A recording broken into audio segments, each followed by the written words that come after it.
اگر ہم چاہتے ہیں کہ ہم قرآن اچھے سے سمجھیں اور ہمیں قرآن میں اللہ نے ہمیں کیا حکم دیا اگر ہم وہ سمجھنا چاہتے ہیں تو اس کے لیے ایک طریقہ ہے. وہ طریقہ یہ ہے کہ قرآن جو ہمیں دکھاتا ہے، جو ہمیں کہتا ہے، اور جتنا ہم اب تک قرآن کو سنے ہیں سمجھے ہیں، سب سے پہلے ہم اس پر عمل کرنا شروع کر دیں. جتنا بھی ہم قرآن جانتے ہیں تو جتنا بھی ہم قرآن جانتے ہیں اس پر اگر ہم عمل کرنا شروع کر دیں گے تو باقی کا جو آگے جو قرآن ہم پڑھتے جائیں گے وہ اللہ تعالیٰ ہمارے لیے آسان کر دے گا سمجھنا. تو اگر ہم قرآن کو پڑھیں گے اور اس پر عمل نہیں کریں گے، صرف سنیں گے، سنتے جائیں گے اور جمع کرتے جائیں گے، تو قرآن ہمارے اوپر اثر نہیں کرے گا.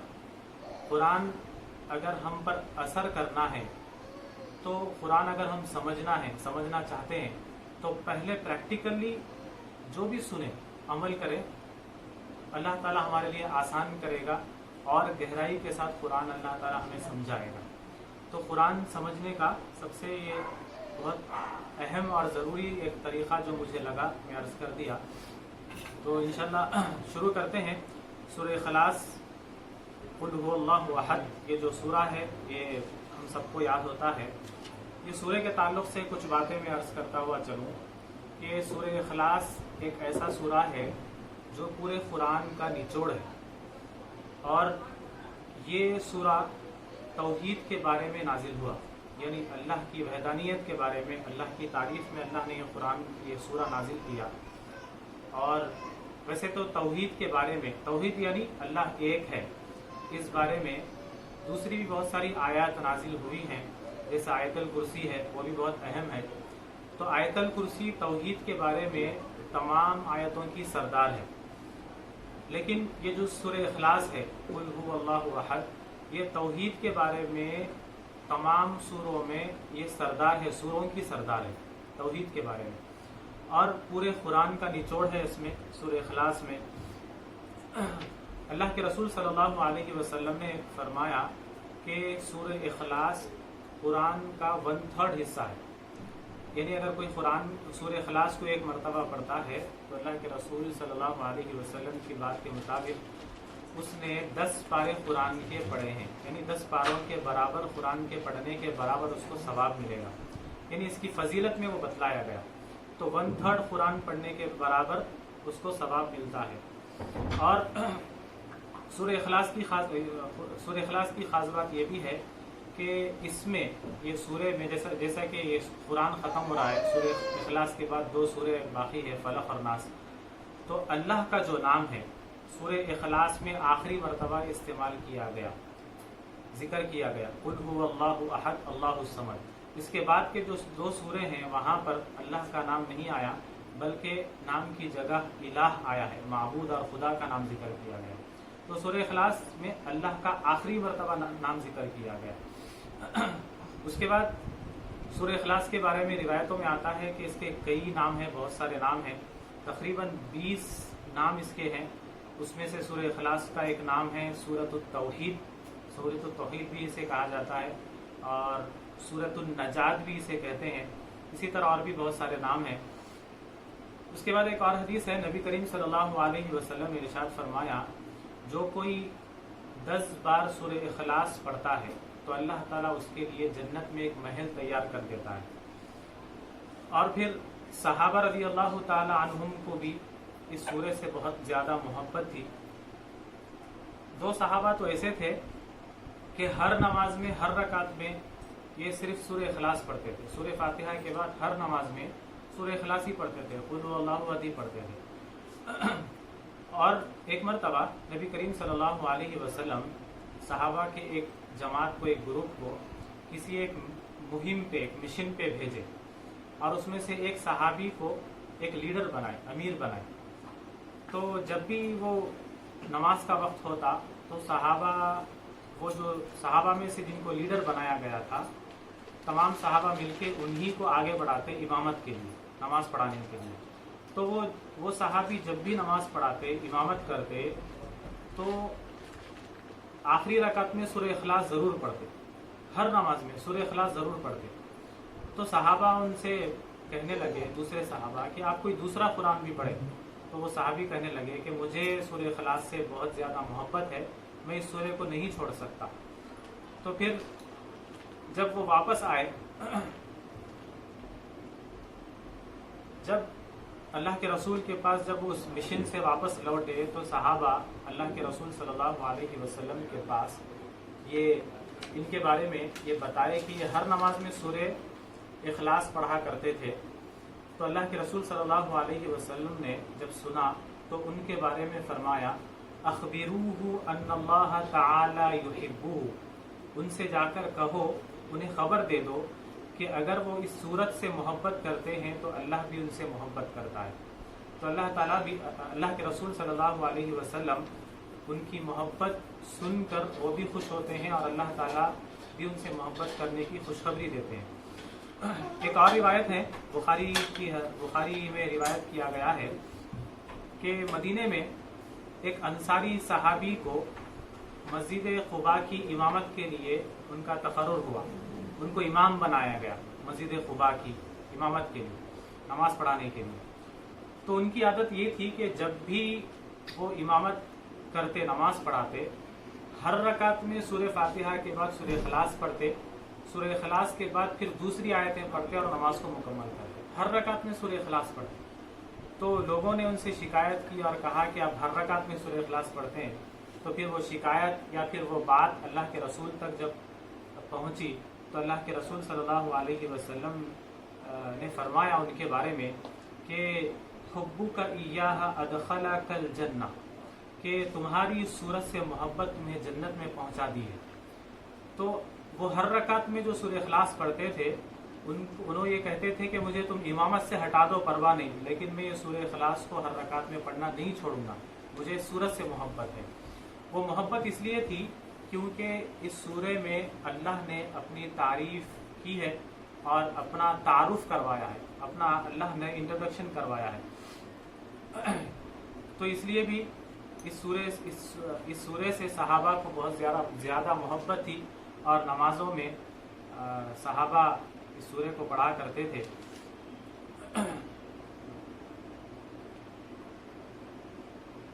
تو سورہ اخلاص کا ترجمہ ہم شروع کرتے ہیں۔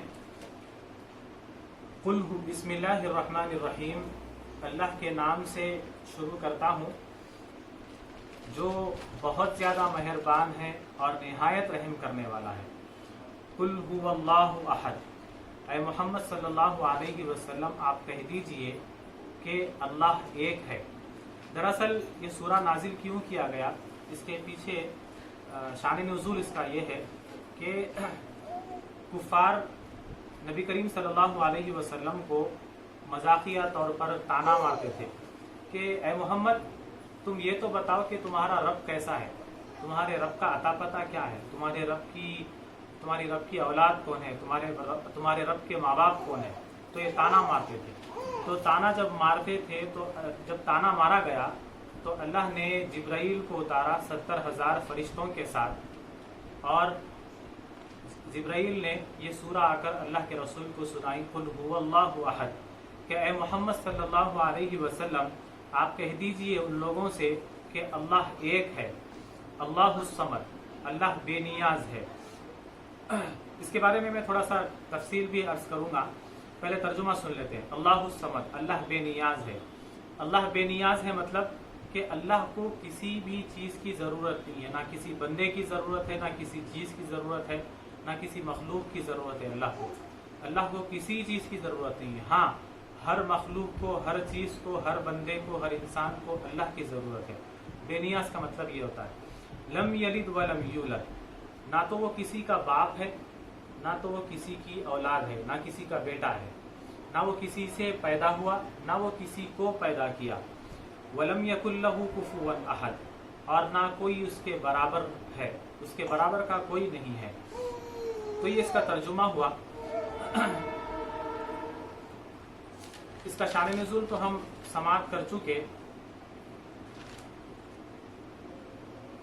تو قرآن سورہ اخلاص میں اللہ نے کہا قل هو اللہ احد، کہہ دو اے محمد، کہہ دیجئے کہ اللہ ایک ہے۔ احد کا مطلب یہ ہے کہ اس جیسا کوئی نہیں ہے، اس جیسا کوئی دوسرا نہیں ہو سکتا، اس جیسا اگر تم ڈھونڈو گے تو تمہیں نہیں ملے گا۔ وہ احد ہے، احد یعنی کوئی نہیں ہے، اس جیسا کوئی نہیں ہے، وہ اکیلا ہے۔ اللہ الصمد بے نیاز ہے۔ آپ سنے ہوں گے کہ قیامت کے دن انبیاء بھی وہ خوفناک جو ہیبت ناک جو ماحول ہوگا اس میں انبیاء کہیں گے نفسی نفسی، میری جان میری جان۔ تو وہ انبیاء کو کہنے کی کیا ضرورت ہے قیامت کے دن کہ میری جان؟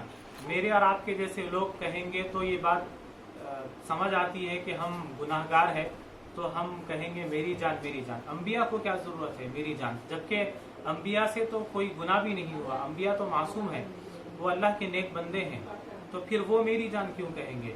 وہ اس لیے کہیں گے کہ وہ جانتے ہیں کہ اللہ بے نیاز ہے، اللہ کو کسی چیز کی ضرورت نہیں ہے، کسی بندے کی ضرورت نہیں ہے۔ اللہ کی یہ بے نیاز والی جو اللہ کی کوالٹی ہے، اللہ کی صفت ہے، وہ اس صفت سے ڈر کر قیامت کے دن کہیں گے کہ اللہ میری جان میری جان، نفسی نفسی میری جان۔ تو یہ انبیاء اللہ کو ہم سے زیادہ جانتے ہیں، اور جو بندہ جتنا زیادہ اللہ کو جانتا ہے، وہ جتنا زیادہ اللہ کو جانتا ہے اتنا زیادہ اللہ سے ڈرتا ہے۔ تو انبیاء اللہ کو زیادہ جانتے ہیں تو وہ اللہ سے زیادہ ڈرتے بھی ہیں۔ تو اسی صفت کی وجہ سے، اللہ کی بے نیازی کی وجہ سے قیامت کے دن انبیاء بھی نفسی نفسی کہیں گے۔ لم یلد ولم یولد، کہ وہ نہ کسی کو پیدا کی، نہ وہ کسی سے پیدا ہوا، نہ وہ کسی کو پیدا کیا۔ اگر تھوڑا سا دماغ یہ لگائیں، دماغ کے گھوڑے دوڑائیں کہ اللہ کب سے ہے، میرا دماغ اگر یہ جا کر یہ کہا کہ ہاں اللہ کی کوئی نہ کوئی تو اللہ کو پیدا کیا ہوگا، تو اگر پیدا کیا تو پھر اس کے ماں باپ بن گئے، اگر اس کے ماں باپ بن گئے تو پھر میرا سوال یہ ہوگا کہ اس کے ماں باپ کو کون پیدا کیا؟ تو یہ بات کہیں پر جا کر رکے گی نہیں، پھر وہ شروع میں آ کر رکے گی کہ اللہ آخر ہے کب سے؟ تو اس کا جواب اللہ نے قرآن میں دوسری جگہ دیا ہے کہ اللہ ہمیشہ سے ہے اور اللہ ہمیشہ باقی رہے گا۔ اللہ سے پہلے کوئی نہیں تھا، اللہ ہی سب سے پہلے سے ہے اور اللہ ہی سب سے آخر میں ہے۔ پہلے هو الاول والآخر، وہی آخر ہے، وہی پہلے ہے، وہی اول ہے۔ اگر اولاد کی بات اگر سوچے کوئی کہ اللہ کی اولاد ہو سکتی ہے، جیسے کفار تانا مارتے تھے کہ اللہ کی تمہارے رب کی اولاد کون ہے، تو اللہ کی اولاد نہیں ہے۔ اللہ نے اس سورہ میں یہ جواب دیا کہ اللہ کی اولاد کوئی نہیں ہے۔ اگر اللہ کی اولاد ہوتی تو مثال کے طور پہ اگر گھوڑے کی اولاد ہے تو گھوڑے کی اولاد گھوڑا کہلاتی ہے، انسان کی اولاد انسان کہلاتی ہے۔ اسی طرح اگر رب کی اولاد ہوتی تو رب کہلاتی، یعنی ایک کے بجائے دو خدا بن جاتے، 2 سے 4 بن جاتے، جتنی اولاد ہوتی اتنے خدا بن جاتے۔ اور 2 خدا اگر ایک سے زیادہ اگر خدا ہوتے تو پھر یہ دنیا برباد ہو جاتی۔ اللہ نے قرآن میں ایک دوسری جگہ کہا کہ اگر بہت زیادہ خدا ہوتے، ایک سے زیادہ اگر خدا ہوتے تو یہ دنیا برباد ہو جاتی، ختم ہو جاتی۔ کیوں؟ جب 2 بادشاہ اگر ہیں تو دونوں اگر کوئی ایک ڈیسیجن لے رہا ہے تو دوسرا اس سے اختلاف کرے گا کہ نہیں یہ فیصلہ نہیں، ایسا فیصلہ کیا جائے۔ اگر مان لو کہ اللہ 2 خدا ہوتے تو ایک کہتا کہ فلاں جگہ پہ بارش برسانا ہے تو دوسرا کہتا کہ نہیں فلاں جگہ پہ بارش نہیں برسانا ہے، تو جھگڑا ہو جاتا۔ یہ جھگڑے میں دنیا ہلاک ہو جاتی، برباد ہو جاتی۔ تو یہ جو دنیا چل رہی ہے، جو سسٹم چل رہا ہے، یہ ایک خدا کی وجہ سے چل رہا ہے۔ یہ کنٹرول کرنے والا کوئی ایک ہے، جس کی وجہ سے بارش بھی ہو رہی ہے، دھوپ بھی آ رہی ہے، ہوائیں بھی چل رہی ہے، ہوا گرم بھی آ رہی ہے، ہوا ٹھنڈی بھی چل رہی ہے، کبھی بیماری ہو رہی ہے، کبھی صحت ہو رہی ہے، کبھی وبائیں آ رہی ہے، کبھی کسی ملک سے وبا کم ہو رہی ہے، کبھی کسی ملک میں وبا زیادہ پھیل رہی ہے۔ یہ سب ایک اللہ کے ہونے سے ہو رہا ہے۔ اگر 2 ہوتے تو یہ جھگڑا ہو جاتا۔ تو اللہ کی نہ اولاد ہے، نہ تو اللہ کے نہ تو ماں باپ ہے۔ وَلَمْ يَكُنْ لَهُ كُفُوًا أَحَدٌ، نہ تو اللہ کے کوئی بھی برابر نہیں ہو سکتا، اللہ کے برابر کوئی نہیں ہو سکتا۔ اس کی مثال اگر میں یوں دوں تو شاید سمجھ آئے گی اچھے سے کہ میرے ذہن میں کوئی چیز اگر میں کسی کو امیجن کر رہا ہوں تو 2 طرح سے امیجن کر سکتا ہوں۔ یا تو ایک میں اپنی آنکھوں سے دیکھوں وہ چیز کو کہ ایک جانور ہے، ہاتھی ہے، ہاتھی کو میں اپنے آنکھوں سے دیکھوں تو میں دیکھ کے اس کا ایک امیجن کر سکتا ہوں بعد میں کہ ہاتھی ایسا تھا یا ہاتھی ایسا ہوتا ہے۔